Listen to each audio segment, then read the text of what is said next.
What's up everybody, it's Alex from Need My Fishing Fix. Hey, as some of you may know, I do run a secondary channel, Science from Somebody. On that I look at natural processes and I explain how they work. Now, with that being said, I generally try not to mix the two, but as you know, I am a big buff on science. So when it comes to fish, if I can provide science and fish together, I'm gonna do it. So without further ado, let's talk about this one. All right, since the dawn of time, 99.9% of all life that has lived on Earth has gone extinct. Since the 1620s, when pilgrims first landed on Plymouth Rock, 500 species in the United States have gone extinct. Since the 1900s, 60 fish species have gone extinct due to overfishing. Now this is nothing when you look at how many species go extinct every year because of human interaction. 200 to 2,000 species every year go extinct. That is mind-blowing. So the reason I bring these up, these factual time frames up, is because of a little interesting theory that has come into my head. Now, for a lot of you all across the United States, you have an issue with an invasive species called common carp. Now, common carp has been in the United States for over 130 years. However, in that time, there is only one species of fish that has come near to extinction because of common carp. And that fish is the June sucker here in Utah. So the June sucker is native only to Utah Lake. And it arrived on Earth about 126 to 5,000 years ago. This age of time was known as the last ice age, the Pleistocene era. Okay, so this is a ancient fish that is still alive today. So the June sucker is threatened by three things, okay? Walleye, largemouth bass, and other predators that live in its area, common carp being benthic eaters and eating its food source, and hybridization, which is a naturally occurring occurrence. Hybridization happens quite often with species that are threatened. So, using Utah as an example, which this applies all across the United States, let's remove the common carp, and that biomass will be replaced by fish that are more desired. So, here's the problem with that logic. You're removing the biomass of common carp, which are arguably a massive food source for all the predators in the lake.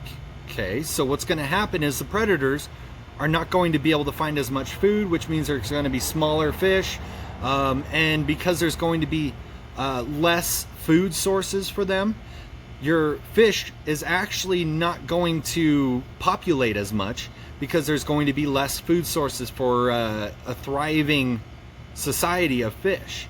So you remove all the common carp, they're all gone, no more food source for the predators. What do the predators go after? Other prey. They need to survive still. So in the June sucker's instance, you remove the common carp, which are a major food source, and the June sucker gets wiped out by predators. So here's my argument. You ready for this? Common carp have a place in the United States ecosystems and waters where they live. Currently, they serve as a food source for all abundance of predators all across the United States.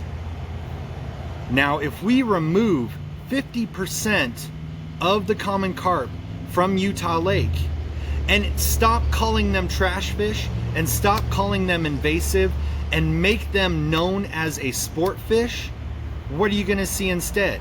Anglers wanting to see what this whole brand new idea is all about, going out and going fishing for this new thing. Because arguably most fishermen stay away from common carp because of the innate desire not to treat it like a fish. You remove 50% of the biomass. the biomass still populates. Humans start eating common carp in the United States again. The little ones, obviously you don't want to eat the biggest ones because they do take in a lot of the negatives of the lake, just like any fish.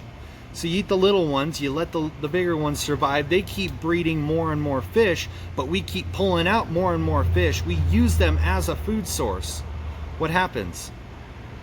That gives room for all the other fish to flourish. They're just doing what they're doing because they want to survive. Common carp, I mean. That's what they were bred to do, just like any other fish. It has 4 thought processes that go through its brain. Eat, mate, protect the nest, try not to die. That's it. So common carp are doing the exact same thing that other fish are doing. They're just better at it. So let's level the playing field. Don't remove all the carp because that doesn't make sense. Talking about common carp here, not Asian carp, which are the actual menace. They are actually destructive. Common carp are not destructive. We treat them as destructive because we want to see different fish in our lakes, and that's understandable. You want to see it. Do smart science. Don't just act on feelings. Now for that crazy little thought process. Carp have been here for over 130 years. If they were going to take over the United States, it would have happened already. That's 130 years of prolific breeding, guys, with hardly anybody fishing for them. Obviously, it's not going to happen. Thanks, guys. Thanks for watching. You guys have a fantastic day.